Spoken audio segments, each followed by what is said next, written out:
Hello my friends, HM here.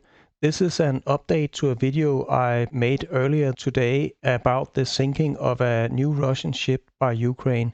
In this video I'll come up with a few more details. I have found another video footage from that sinking and I'll show you that one. And I'll also tell you a little bit about the ship that was destroyed and about the naval drones that were used to destroy the ship.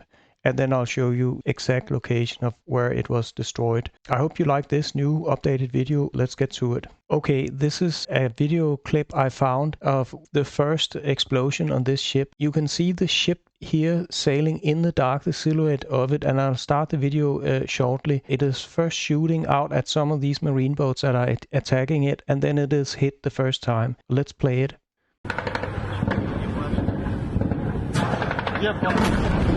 There's not much more to this video, then it turns away. Get a little bit back. So here it's hit. You can see that there's a coastline here, and this is filmed from another boat that's sailing out in the harbor. Maybe I should tell you exactly where this happened. It happened here in this city called Feodosiya, and if I zoom out you can see this is the Black Sea. Here we have Crimea, and then it happened here in this city right here, Ukraine up here. Let's zoom in again. We can also see it happened not far from this Kerch bridge to Russia. And there was report actually last night that this bridge was under attack because traffic was stopped at the bridge, but that was not true. I posted at my own Twitter that presumably the Kerch bridge was under attack, but there was no image of any attack on that Kerch bridge. But what was really attacked was this ship here in Feodosiya. And so that was the story behind that. Now let's see the video that has been recorded from the perspective of one of these attacking naval drones. Here you can see the ship, and let's play it now. First it hits once, and shortly after it's hit again, and it is there you can see it's hit one more time. Now I'll play another sequence from this video that shows, in my opinion, a place where a naval drone is actually hit by the ship and explodes before it hits the ship. And it's this very moment here. We have the ship here and the explosion is here, not on the ship, but we can see it when we play it now. Let's play. So a big explosion. It comes up here. And here we have the ship. I think they hit one drone, and I think they're attacking with 4 drones, because in the first clip we watched, 2 drones were hitting the ship, and a 3rd drone was filming. So if this could be the 4th drone that was blown up before it hit the ship, that's why I think a total of 4 naval drones was used. But let's keep playing the movie here, because other stuff is coming up that's interesting. And that's what was interesting here. I'll just go a little bit back. Take a look at this one. This little thing here is a grenade that's coming from above and in.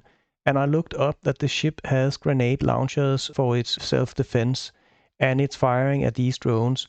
But it also appears that it just splashes down in the water without exploding.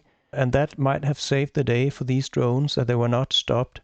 Simply malfunctioning Russian ammunition. But let's see what happens. Down, did you see that? It splashes down. I'll just go down and find the frame. Here it is. That little thing there, that's not an explosion. That's a splash from the grenade dropping into the water, and it doesn't explode. And it just continue. There are another splash over here, also not an explosion. And we just keep watching this movie. Here we can see the ship burning. It has been hit once, and another drone is approaching. And it's getting very close. And here we can see the hole again in the ship right there. And a huge crater in the ship, very close up.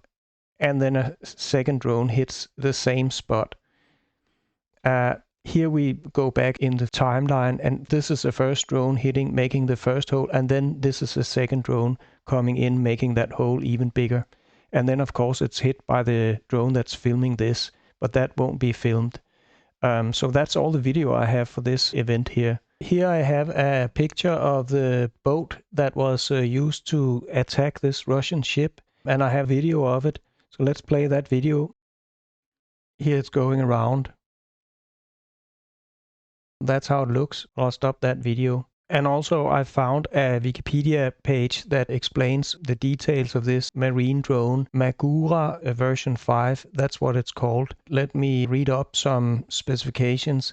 It is 5.5 meter long, less than 1 ton heavy, and it has a warhead of about 200 kilo of explosives. And its operating range, that would be the radius, is 400 kilometers.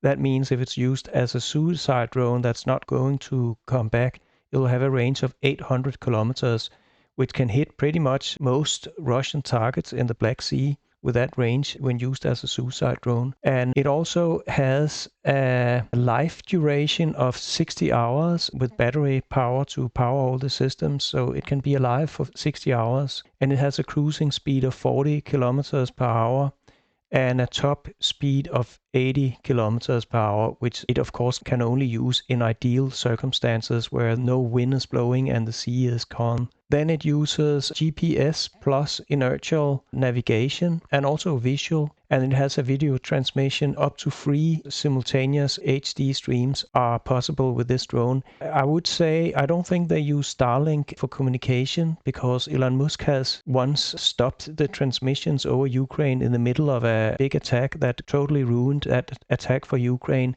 I have to say Elon Musk is a traitor. He's siding with Russia and he's doing all kind of things to make it difficult for the Ukrainians, but that's another discussion. I'm just very angry at him for not siding with freedom and democracy, but siding with authoritarian war criminals like Putin. Anyway, what satellite communication is used for this video transmission? I think the US military, they have built up a satellite system that can provide video transmissions for all of their drones that they are flying, and I think they are using their equipment in order for this drone to transmit its communication. And also think that this drone is developed in full cooperation, of course, with the US military that want to test out their own technology for this drone. What makes this drone difficult or unique is its ability to communicate. And the United States has all of that technology. It requires a satellite system and encryption, all kind of things that the US has that Ukraine don't have. But Ukraine has everything else. They have a active war going on where they can develop this weapon every time they iterating on it and making it better. And they can make the boats, of course, in Ukraine and the engines and all that stuff. It's not rocket science to get the boat, but the communication stuff is. And it's also very affordable. Here it's listed at a price of $270,000 a piece. So they use 4 of those drones simultaneously to attack one ship. That would be $1 million for these drones. And this ship that they attacked was a $65 million ship that was sunk. So it's cheap for Ukraine to do these attacks. Of course, not all attacks end successfully with the sinking of a ship, but still, if every second attack is successful, then it's still very cheap for Ukraine to destroy Russian ships in the Black Sea this way using these drones. Now, on this Wikipedia page, they already have listed the attack here that occurred today, and they name the ship here Sergei Kotov. So we can just click here to get some details about that ship. Let's click the picture here to get a good picture of it. So this is how it looks. I read on this page it's almost 100 meters long or 330 foot long. It has this big naval gun that's in the front. That will be an anti-aircraft gun. It's a 76 millimeter gun. I definitely assume they will have exploding munition that has proximity fuses. So it can be used to shoot down drones or airplanes that are approaching it. But it can of course also be used to shoot at targets on land if it gets close to land and can use its radar and other optic systems to target stuff on land. It also has 2 light machine guns, and I think there are a thing that sticks out here on the side of the boat. That would be a good place to put a light machine gun on that can be used to shoot down the Ukrainian drones. I would assume it has a similar thing on the other side. And of course, this is the bridge with these windows here. So that's the armament, 2 light machine guns, 1 heavy-duty anti-aircraft gun, and then it can also shoot missiles out. It can shoot Caliber cruise missiles out that can hit Ukraine possibly from 1,000 kilometers range. It's a heavy-duty missile with a 500 kilo warhead. And then it has a helicopter deck, and it has a hangar for 1 helicopter. There's a picture that comes up here. Looks like this. or another type of helicopter like this. So not a huge helicopter, but a small helicopter that can quickly bring people back and forth from the ship and to land.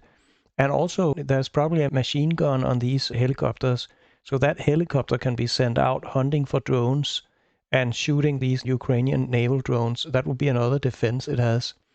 And it also says it has a landing speedboat and provisions for drones, underwater unmanned craft, and unmanned boats. And there's accommodation for 60 sailors, so it has a crew of 60 people. Because this ship was hit, I say it was hit by 3 of these naval drones, it must have gone down pretty quickly. And these sailors would have been in the water, but as we could see from the first video, it looks like it was fairly close to land. Maybe these sailors could have been saved by other boats that could have come for rescue and picked them out of the water. So it's not certain that all of the sailors are dead. But who knows, maybe half of the crew could have been saved by other boats in the water there because we're so close to this city. And you could see on the first video there were other boats near this attack here where it happened. But I think that was all I had for this video. All I have to say is I wish you a great life in freedom, preferable, and democracy. So goodbye.